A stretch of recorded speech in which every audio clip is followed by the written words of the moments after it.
Խորհրդարանն այսօր ամբողջությամբ ընդունեց Եվրամիության անդամակցության գործընթացի մեկնարկի մասին օրինագիծը։ Որոշումն ընդունվել է։ Սա Հայաստանի պատմության մեջ թերևս ամենակարճ օրինագիծն է։ Այն բաղկացած է 25 բառից կազմված միայն մեկ նախադասությունից։ Օրենքը խորհրդարանում ծայրից ծայր կարդաց Եվրաինտեգրման հանձնաժողովի նախագահ Արման Եղոյանը։ Հայաստանի Հանրապետությունը նպատակ ունենալով զարգացնել ժողովրդավարական ինստիտուտները, բարձրացնել հասարակության բարեկեցությունը, ամրապնդել երկրի անվտանգությունը, դիմակայունությունը եւ իրավունքի գերակայությունը,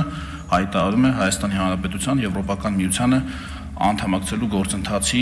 մեկնարկը։ Նախագիծն ազգային ժողով էր բերել Եվրաքվե քաղաքացիական նախաձեռնությունը։ Մինչ այդ նրանք ստորագրություններ էին հավաքել, որ կարողանան օրենքը խորհրդարանի քննարկմանը դնել։ Նախաձեռնության ներկայացուցիչ Արտակ Զեյնալյանը նշեց, որ ստորագրությունները հավաքվել են շատ արագ, սահմանված ժամկետի կեսում արդեն անհրաժեշտ ստորագրություններից կրկնակի շատ էին հավաքել։ Նաև իրենց անցկացրած հարցումներից ելնելով ասած կարող են պնդել Հայաստանի քաղաքացիները ցանկանում են գնալ դեպի Եվրամիություն։ Հայաստանի Հանրապետության ժողովուրդը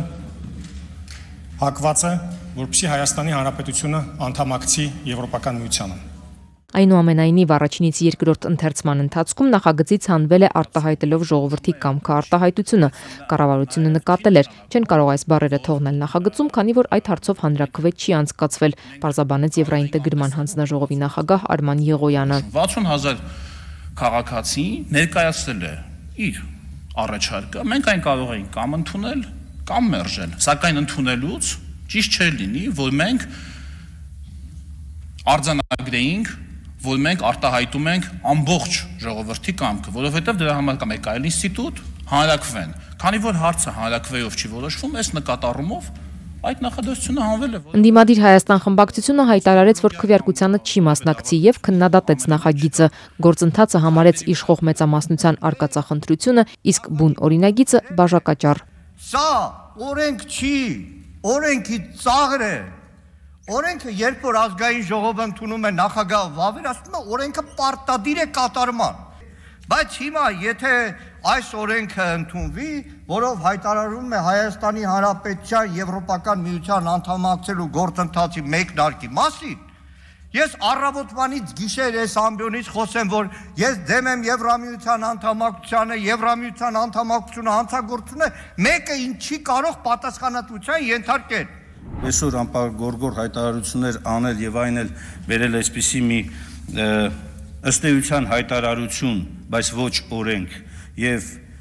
պարտադրել Հայաստանի parlamenti նման օրենքի ընդունումը դա մերժելի է։ Իշխող քաղաքացիական պայմանագիր խմբակցության ղեկավար Հայկ Կոնջորյանն էլ իր հերթին քննադատեց Հայաստան խմբակցությանը քվեարկությանը չմասնակցելու համար։ Բոլոր այն դեպքերում, որտեղ որ Հայաստանի Հանրապետությունը փորձ է անում դիվերսիֆիկացնել իր քաղաքականությունները եւ ամրապնդել իր անվտանգությունը, դուք բնականաբար գնում եք հին կոտրած տաշտակի արչև կանգնելու ճանապարհով։ Ինչ է նշանակում այս օրենքի ընդունումը։ Այն չի ենթադրում, որ Եվրամիության անդամակցության հարցով առաջիկայում հանրաքվե կանցկացվի։ Եվրամիության անդամության թեկնածու դառնալու գործընթաց Հայաստանը դեռ չի նախաձեռնել։ Դրա համար այլ ընթացակարգեր են նախատեսված։ Փոխարտգործնախարար Պարույր Հովհաննիսյանը այսօր շեշտեց, թեև օրինագիծը համահունչ է Եվրամիության հետ հարաբերությունների խորացման ծրագրին եւ Հայաստանի որդեգրած բալանսավորման արտաքին քաղաքականությանը, բայց այն Եվրամիության անդամակցության հայտ չէ։ Օրինագիծի ընդունումն ինքնին չի հանդիսանում Եվրոպական միությանը Հայաստանի անդամակցության հայտ, այնուամենայնիվ այն հաղորդում է Եվրոպական միության հետ գործընկերության հորացումը նոր մակարդակի հասնելու ցանկություն ունեցող Հայաստանի քաղաքացիների ձգտումը եւ համահունչ է բալանսավորված եւ բալանսավորման արտաքին քաղաքականության։ Ըստ Եվրամիության ներկայացուցիչների Հայաստանի Եվրամիության անդամակցությունը երկար ժամանակ եւ ջանքեր է պահանջելու։ Անդամակցության ճանապարհին Հայաստանն ահռելի բարեփոխումներ պիտի իրականացնի։ Երկրի օրենսդրությունը արդարադատության ոլորտից մինչև սոցիալական եվրոպական չափանիշներին համապատասխանեցնի։ Նախաձեռնության հեղինակները կարծում են, որ նախագիծը Հայաստանի ձգտումներն է ներկայացնում։ Հայաստանի Հանրապետությունը, պետությունը արձանագրում է իր իղձը։ Իսկ իշխող ուժի ներկայացուցիչներն այն համարում են իրենց քաղաքական կամքի արտահայտությունը։ Այս օրենքը արտահայտում է կամքը։ Օրինագիծն ընդունվեց 64 կողմ 7 դեմ ձայների հարաբերակցությամբ։ Կողմ էին իշխող քաղաքացիական պայմանագրի պատգամավորներն ու խմբակցությունից հեռացված Հովիկ Աղազարյանը։ Աղազարյանի կուսակից Հակոբ Ասլանյանը դեմ էր։ Դեմ էին նաև անկախ պատգամավոր Գեղամ Նազարյանն ու պատիվ ունեմ խմբակցության պատգամավորները։